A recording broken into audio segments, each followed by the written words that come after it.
So if you ask someone why they're buying an electric vehicle, you'd you'd probably expect them to say it's to save the polar bears, right? Right. Yeah. Or to cut global carbon emissions. Exactly. Yeah. But like the data shows a totally different story. People really just want to save their wallets.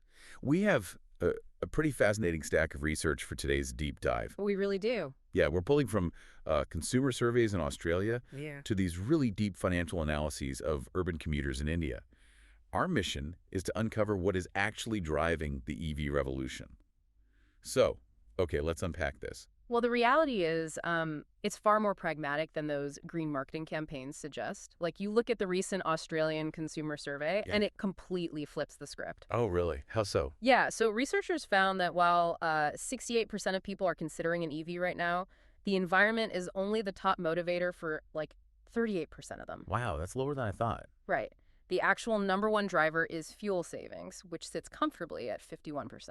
Honestly, I mean, that is incredibly relatable. It's kind of like buying a membership to one of those bulk warehouse clubs, you Yep. know? Yeah, totally. Like, you might tell your friends you're doing it to be a highly efficient shopper or to reduce packaging waste, but secretly, you just want to save cash in the long run. Exactly. And, that warehouse club analogy actually perfectly explains the underlying economics of EV ownership, too, because to get those long term savings, you have to pay a pretty steep cover charge. Right, the giant membership fee at the door. Precisely. And this ties right into the customer perception research out of India.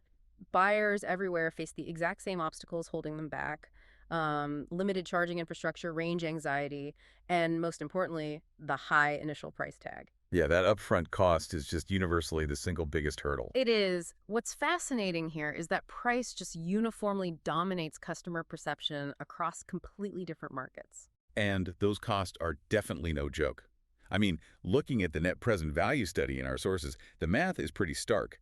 Buying an EV costs like 65% more upfront. Yeah, it's a massive jump. Right. In the Indian market studied, that translates to paying nearly double, around 14.20 lakhs, compared to just 8.60 lakhs for a standard gas-powered equivalent.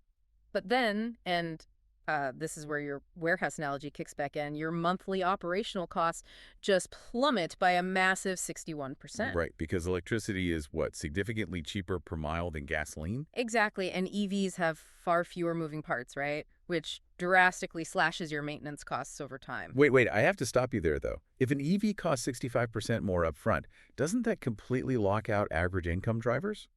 I mean, how is this actually saving people money if they just literally can't afford to buy the car in the first place? See, that is the most logical assumption to make. You would naturally think income level is the ultimate deciding factor here. Yeah, exactly. But the researchers ran a regression analysis on the data, and surprisingly, income is actually not a significant predictor of an EV's financial viability. Wait, really?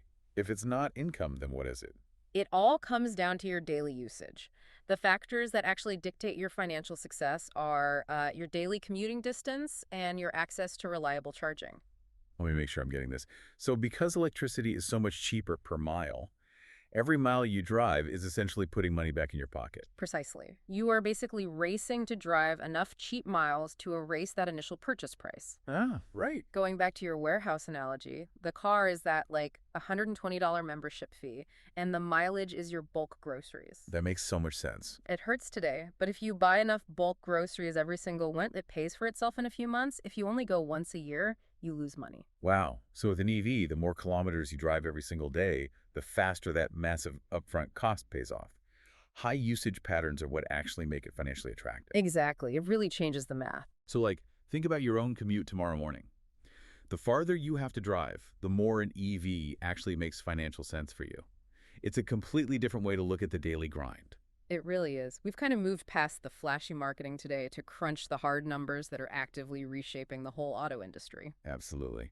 Well, we've loved sharing this breakdown with you today. Thank you so much for spending part of your day with us to figure out the true economics of electric cars. It's been a really great discussion. It has.